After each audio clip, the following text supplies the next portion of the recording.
जैसा कि नाम है, आप तक पहुंचाएंगे सही और सटीक खबर।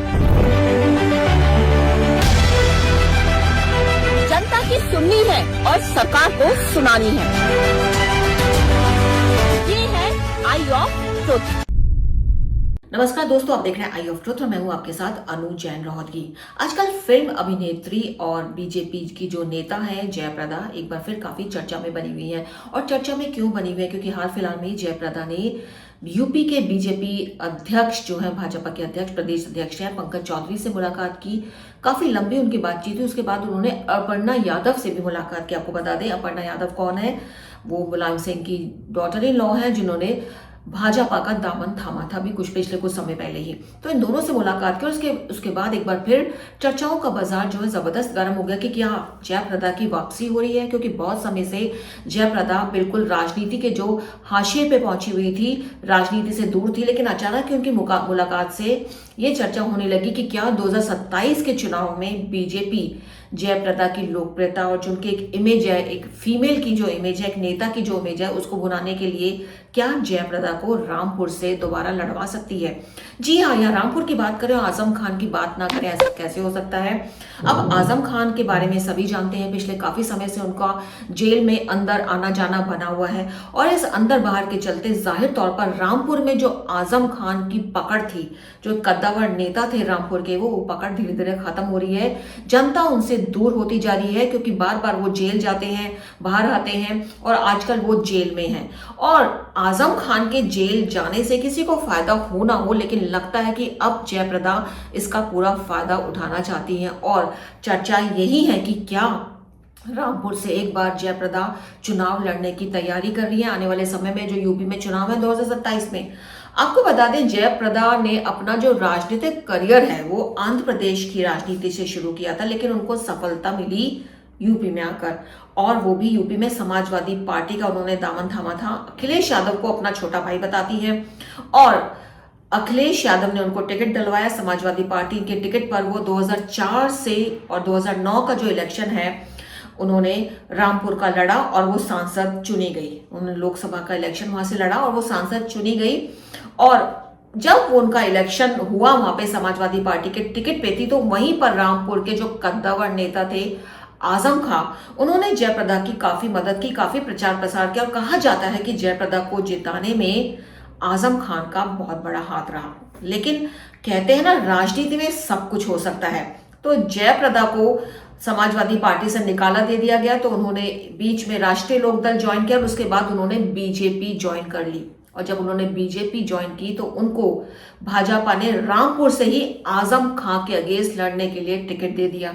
अब कॉन्फिडेंस में बीजेपी ये थी कि आजम खान के अगेंस्ट जयप्रदा का पलड़ा भारी है, क्योंकि ऑलरेडी 2 बार सांसद रह चुकी है। लेकिन आजम खान तो आजम खान है, उन्होंने जबरदस्त जो प्रचार किया जयप्रदा के अगेंस्ट और जिस तरह से एक माहौल बनाया, ऐसे में जयप्रदा जो है चुनाव हार गई। और इस दौरान काफी कुछ घटा जिससे जयप्रदा को राजनीति से काफी दूर ले गया। वो कुछ क्या हुआ कि समाजवादी पार्टी के कुछ नेताओं ने जयप्रदा के अगेंस्ट बहुत ही गलत और अश्लील बातों का प्रयोग करना शुरू कर दिया। जो उनके हसन उनके जो नेता हैं समाजवादी पार्टी के, काफी बड़बोले हैं। उन्होंने जयप्रदा को अपने चुनाव प्रचार में 2019 के दौरान तवायफ तक कह दिया।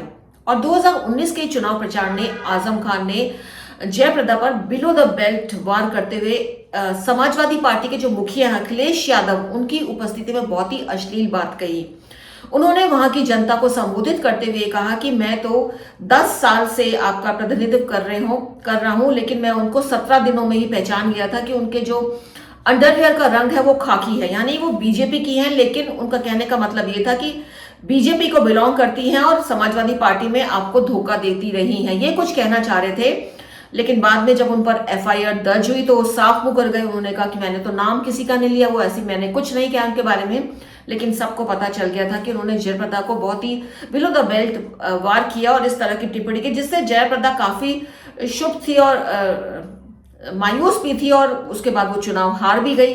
तो इसके बाद वो राजनीति से दूर हो गई। हालांकि जो जयप्रदा के खिलाफ टिप्पणी की थी आजम खान ने, उसका काफी विरोध किया था बीजेपी के नेताओं ने। और सुषमा स्वराज उस समय जो थी, उन्होंने बाकायदा ट्वीट करके लिखा था कि मुलायम सिंह यादव को एड्रेस किया था कि भीष्म पितामह जो बैठे हैं उनके भीष्म पितामह के सामने ये सब हो रहा है और वो चुपचाप सब कुछ देख रहे हैं। कुछ इसी तरह की टिप्पणी सुषमा स्वराज ने की थी। और जो ये 2019 की जो घटना घटी और जिस तरह का एक माहौल जयप्रदा के अगेंस्ट रामपुर में बनाया गया, उसके बाद वो चुनाव हार गई, उसके बाद जयप्रदा ने अपनी एक दूरी बना ली थी राजनीति से और वो पीछे चली गई थी। लेकिन अब अचानक जब रामपुर में देखा जा रहा है कि आजम खान का जो दबदबा है वो कम हो रहा है, तो ऐसे में जयप्रदा दोबारा यूपी के दो प्रमुख नेताओं से मिलती है, तो डेफिनेटली चर्चाओं का बाजार गर्म है कि क्या एक बार फिर 2027 में बीजेपी जयप्रदा को रामपुर से खड़ा करने वाली है और क्या संगठन में जयप्रदा को कोई बड़ा स्थान मिलने की तैयारी कर रही है, क्योंकि एक महिला नेता है जयप्रदा और बहुत ही सॉफ्ट इमेज रखती है और अभिनेत्री है, तो